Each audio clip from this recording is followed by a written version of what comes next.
Olá, aqui é o Renner da Meditação Transcendental e neste episódio de hoje de entrevistas com médicos que praticam meditação transcendental, eu vim para Uberlândia, Minas Gerais. Estou agora no UMC, Uberlândia Medical Center, e aqui dentro temos também o Instituto do Coração. Na verdade, o UMC é um complexo hospitalar enorme, tem uma capacidade para atender mais de 800 mil pessoas. E o entrevistado de hoje é o Dr. Roberto Botelho. E enquanto a gente espera ele vai me chamar daqui a pouco para a entrevista, deixe-me apresentar um pouquinho sobre o Dr. Roberto Botelho. O Dr. Roberto ele é presidente aqui do Uberlândia Medical Center, ele é diretor do Instituto do Coração do Triângulo, também diretor do ITMS, Telemedicina Network, também formado em Ciências pela USP e a especialidade dele é Cardiologia. E daqui a pouco eu estou indo lá para dentro para fazer a entrevista com ele. Eu quero te convidar para participar dessa entrevista e vamos ver o que ele fala como na vida pessoal dele e na vida profissional dele. O que ele fala sobre a meditação transcendental. Tenho certeza que vai ser uma entrevista que vai te agradar muito.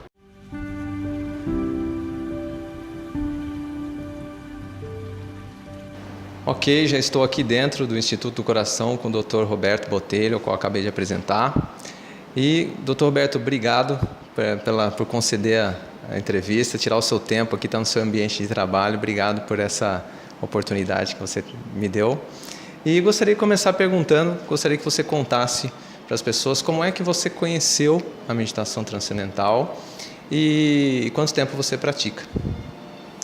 Eu que agradeço, Renan, a oportunidade e o estímulo que você tem dado para trazer isso para Uberlândia, para o ambiente médico. Então é um compromisso poder falar e compartilhar essa informação. Eu conheci a meditação, talvez uma das melhores maneiras de se conhecer a meditação é na Índia. Eu conheci na Índia e foi lá que me chamou a atenção o nível das pessoas que estavam fazendo e a produtividade dessas pessoas. Isso que me despertou. Eu jamais dispensaria tempo da minha vida para treinar e muito menos para praticar, porque eu consideraria, antes desse conhecimento, ser um desperdício de tempo. E quando eu vi aquelas pessoas praticando, eu entendi que a produtividade seria aumentada. Então foi um ambiente muito propício e é um ambiente de nascimento dela, né? Da Índia. A Índia é onde é o guardião do conhecimento védico, de onde vem a MT, né? Exato. E depois disso eu vim ao Brasil e fui treinado por você aqui no Brasil, porque lá me pediram 10 dias de imersão. Eu não conseguiria. E vim ao Brasil, eu estive na Índia em 2012. Não me lembro quando comecei, você vai me dizer melhor ainda. Eu lembro que eu vim aqui no Dia da Criança, no dia 12 de outubro. Você fez a sua instrução na técnica no dia da Criança. 13 de outubro, há quase 3 anos atrás. 3 anos atrás. Então são 3 anos de prática que renderam uma experiência pessoal e, paralelamente à experiência pessoal, renderam uma pesquisa. Eu comecei a pesquisar, procurei pessoas da minha área que pesquisam isso. Então, além da experiência pessoal, eu fui colhendo informações científicas e evidências científicas do benefício. Você é um grande entusiasta da MT desde que aprendeu, principalmente aqui em Uberlândia, em todos os lugares do Brasil, sempre tem alguém o Dr. Roberto Botelho que indicou. A gente, em nome da MT, agradece muito isso. Por que você indica essa técnica? Agora que você conhece ela e com o seu conhecimento na ciência, por que você indica ela? Eu tenho o hábito, e nas apresentações que faço por aí, eu tenho um slide que é uma nota de dólar, que está escrito em cima: em Deus eu acredito, in God we trust, nós acreditamos. Eu apresento essa nota e dizendo: em Deus eu acredito, para todo o resto traga-me dados. Então o verbo acreditar não participa do meu vocabulário, eu dependo de dados. Por que eu pratico? Pelos dados. Eu experimentei e percebi a sensação. Eu me monitorei e chequei em mim os dados individuais em uma pessoa. Isso não basta para a prática. E fui buscar na literatura a coleção de informação científica estruturada com uma resposta em nível de evidência. foi quando, você lembra, nós conversamos e trouxemos aqui o Robert Schneider, que é um grande pesquisador em NIH, e ele trouxe a evidência científica. Nós classificamos a hierarquia dessa evidência em nível 2A, o que é recomendado por estudos randomizados. Então, quando eu tenho um estudo randomizado que trouxe um indicador duro, que indicador duro é? Redução de evento pesado, como morte, infarto, derrame e pressão arterial. Com essas evidências mais a experiência própria, eu tenho que recomendar como prescrição médica, ponto. Não prescrever é omitir isso para a população que nos procura. Esse é um aspecto, né, técnico. O segundo aspecto é que é extremamente prazeroso. Então é como se eu substituísse as vias alternativas do relax, uma dose de vinho, um álcool, uma reunião com amigos, um esquinho, a meditação ela trouxe. Então é um tipo de terapia que faz bem. A maioria dos remédios que nós temos, das prescrições, elas não são agradáveis, elas não são confortáveis. Você tem que fazer exercício pesado, você tem que tomar um remédio que é amargo, que tem efeito colateral, que aumenta isso, aumenta aquilo, baixa pressão, traz impotência, etc. A meditação é uma prescrição que ela não tem efeito colateral e faz bem. Então é muito fácil para o profissional de saúde ter essas duas coisas. Uma, evidência científica. 2, eu estou entregando para o paciente conforto e uma prática prazerosa. Exatamente, muito bom. Então, super interessantes suas colocações. Quais os estudos científicos que você conhece que mais te chamam a atenção para a sua área de atuação na medicina? Olha, é muito interessante a gente comentar com quem está nos ouvindo. A pesquisa na área biológica, ela tem várias arapucas e várias fontes de engano. Às vezes, nós achamos um fenômeno biológico bonito, um mecanismo fisiopatológico bonito e nos esquecemos do indicador. Por exemplo, eu posso usar um medicamento ou uma técnica que abaixa o colesterol. Mas o que me interessa não é baixar o colesterol, é saber se isso vai reduzir evento, morte, infarto, derrame. Inúmeras alternativas são apresentadas na medicina que não tem consistência científica para isso. Então eles mostram a fisiopatologia. Olha, se você usar isso aqui, você vai baixar seu cortisol plasmático. Se você fizer aquilo ali, você vai melhorar a cor da pele. A ciência não quer saber disso.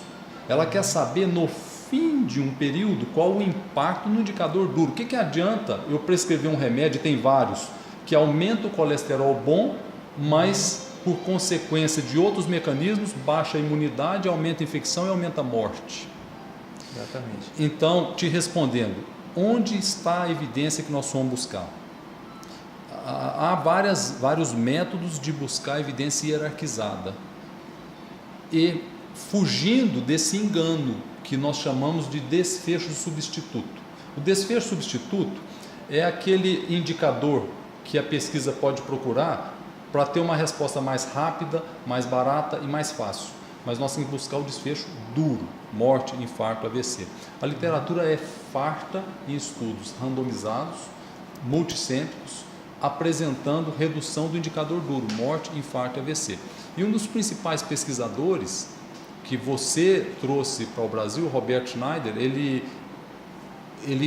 colecionou esses dados e publicou essas evidências científicas, reduzindo pressão arterial e o endpoint composto de morte, infarto e AVC. Uma vez numa conversa, você me disse que tinha feito alguma medição, eu não lembro se foi em você mesmo que você fez, e seu batimento cardíaco baixou bastante. E eu perguntei rapidamente, doutor, o que é isso, né? E você me respondeu, é um bloqueio do sistema nervoso simpático. O que você poderia explicar para o leigo? O que significa isso? Qual é o benefício? Porque eu leigo, por exemplo, eu vejo, baixou para 43 batidas por minuto, se eu não me engano, foi o que você falou. E você falou, qualquer um mandaria eu usar o marca-passo.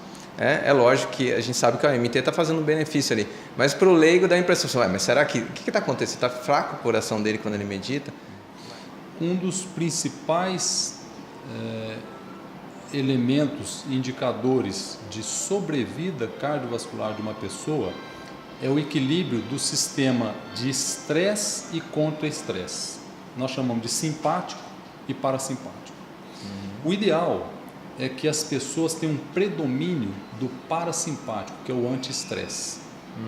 À medida que Esse é o ideal. É o ideal. À medida que o simpático aumenta e a vida diária faz isso, preocupação, desemprego, trabalho, competitividade, sono, etc., trânsito, violência, terrorismo, corrupção, Notícia na TV. Esse aumento de estresse aumenta substâncias como a adrenalina, como o cortisol, que fazem uma aceleração do batimento cardíaco, aumento da pressão arterial. Mas mais do que isso, à medida que acelera, a variabilidade do batimento fica reduzida.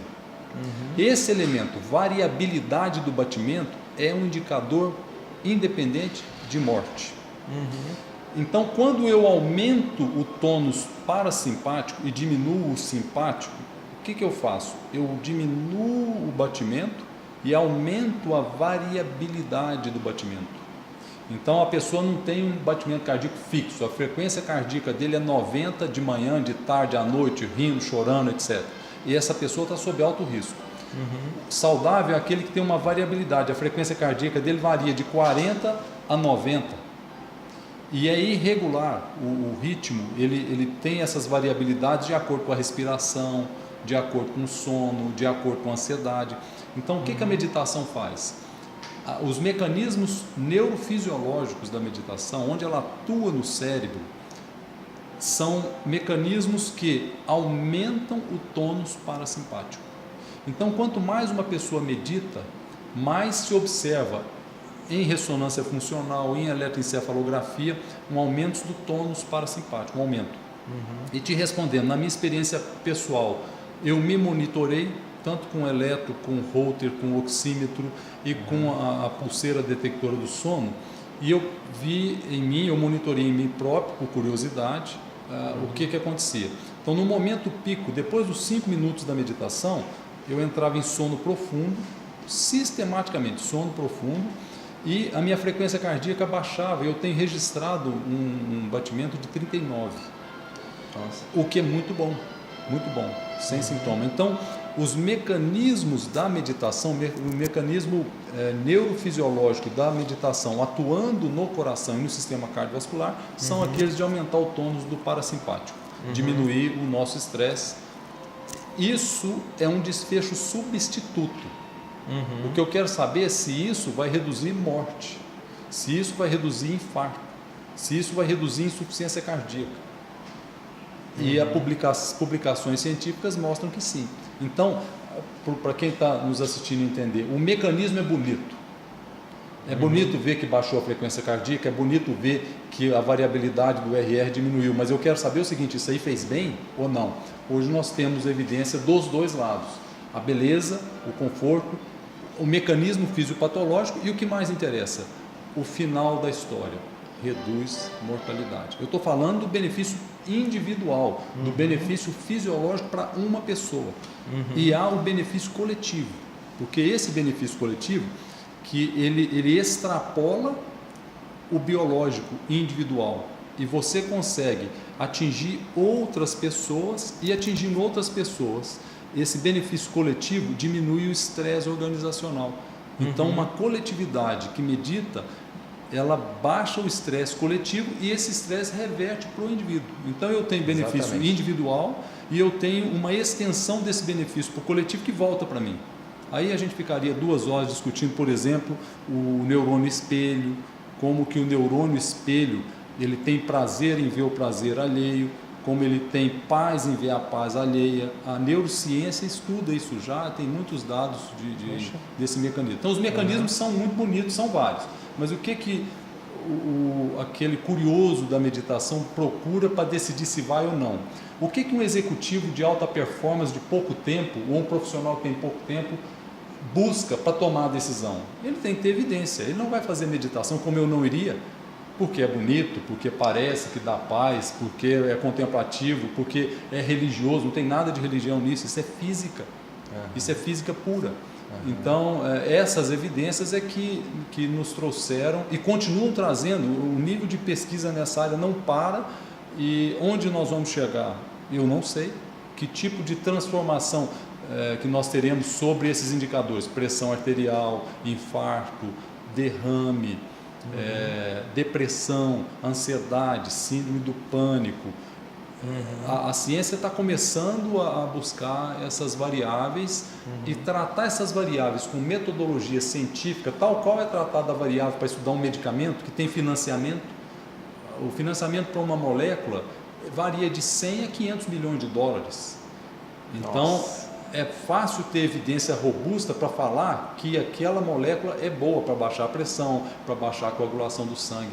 Agora, não há financiamento suficiente para pesquisar a meditação e entregar esses dados robustos. Nós temos vários estudos com mais de 18 mil pacientes, 24 mil pacientes, vários. Nós temos mais de 100 estudos científicos aqui no nosso setor de pesquisa, para mostrar o benefício de uma molécula sobre outra, de um dispositivo sobre outro. Agora, quem financia um estudo com mais de 18, 20 mil pessoas sobre meditação? Então, nós temos que ter um esforço coletivo dessas comunidades que pesquisam para trazer essa evidência com mais solidez. Mas já existe e está publicado. Já existe. E por último, doutor, eu ouço falar que o que mais mata no mundo hoje, a maior causa de mortes no mundo hoje é problemas cardíacos.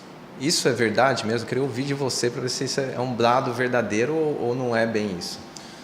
Olha, a pessoa que mais pesquisa isso no mundo, que tem autoridade para publicar, o Dr. Salim Yousuf, que é da McMaster University no Canadá, ele tem vários estudos epidemiológicos que avalia a chamada a transição epidemiológica. As civilizações, elas vão migrando um perfil epidemiológico de acordo com o nível socioeconômico cultural. E os países em desenvolvimento estão passando por uma migração que já aconteceu nos países desenvolvidos. Então, nós estamos saindo da mortalidade por doenças infecciosas, partindo para mortalidade por doenças degenerativas. E a líder é a doença cardiovascular, que inclui coração e cérebro. Há uma variação pequena entre essas civilizações. No Brasil, o infarto está em primeiro lugar. No mundo, o infarto e o derrame estão muito próximos. Eles estão muito próximos. A meditação atua nos dois. E esse número é um número alarmante. A previsão da Organização Mundial de Saúde é de aumento de mais de 80% da incidência entre mulheres e mais de 100% entre homens, comparando 1990 com 2020. 100% de aumento da mortalidade cardiovascular nos países em desenvolvimento. Pior, 70% da mortalidade global cardiovascular estará concentrada nos países em desenvolvimento. E o Dr. Salim Yousuf trouxe no estudo Interheart um dado alarmante, que a mortalidade cardiovascular, o infarto, é uma doença das populações carentes. Nós pensávamos que fosse das populações abastadas, que não fazem exercício, que comem muito, etc. Não, é das populações carentes. E quanto maior o nível educacional, menor a incidência do infarto. Nível educacional se correlaciona com estado de equilíbrio mental, foco. E já há estudos mostrando que quanto mais foco tem uma pessoa, menos ela sofre. Quanto mais ela divaga, quanto mais ela tem pensamentos dispersos, desconectados, menos feliz ela é e mais eventos ela tem. Então, esses indicadores, por que o nível socioeconômico e cultural, o educacional, número de anos na escola? Quanto mais anos na escola tem uma população, menor a incidência de infarto. Por quê? Você organiza seu cérebro para ter mais foco. A meditação, atuando no lobo pré-frontal, ela consegue trazer isso aí. Você é especialista. Sim, a gente vê muita gente melhorando o foco com a técnica. Quer dizer, ela melhorando o foco, ela já está melhorando um monte de coisa na área cardiovascular. Indicador direto cardiovascular de saúde global, né? De saúde global. Então são vários elementos, vários indicadores, e o que é mais interessante, é prazeroso. Hoje eu já meditei. Eu não começo a minha prática, nós estamos dentro da sala de cateterismo, eu não começo a minha prática sem meditar. Eu recomendo para todos. Às vezes fica até chato, às vezes a gente precisa até diminuir um pouco, como você tem visto no Brasil inteiro e lá fora. Tem colegas do mundo inteiro que são meditantes por iniciativa própria. Tem um amigo, empresário, que ele fala assim, ele implantou a MT na empresa dele, né? E ele diz assim, o funcionário medita dentro da empresa, ele tem meia hora para ir lá e meditar, né? E ele diz assim, a melhor forma de você começar o dia é com os olhos fechados. Não é verdade? É interessante. E para você que está trabalhando, tudo que você faz aqui tem um cuidado que precisa de muita foco e atenção no que você está fazendo, né? Então, doutor, muito obrigado. Em nome da Meditação Transcendental, eu agradeço a sua disponibilidade, que parar o seu trabalho aqui para poder dar esse tempo para a gente. Obrigado, querido. Obrigado. Tudo de bom. Ok, gostaram da entrevista? Interessante o que ele fala sobre meditação transcendental, né? E todos esses benefícios, embasamento na ciência. Se você acha que alguém mais pode se interessar por esse assunto, se você tem algum colega médico que poderia saber desse assunto, independente de profissão, quem gostaria de saber desse assunto? Compartilhe esse vídeo, espalhe esse conhecimento, essas informações para mais pessoas, ok? Então, não esquece de deixar o seu like se você gostou desse vídeo, faça o seu comentário, é muito importante para mim saber se esse caminho de entrevistas com médicos tem trazido uma boa informação para você, ok? Então, aguardo você, espero você no próximo vídeo, na próxima entrevista com os médicos que praticam a meditação transcendental.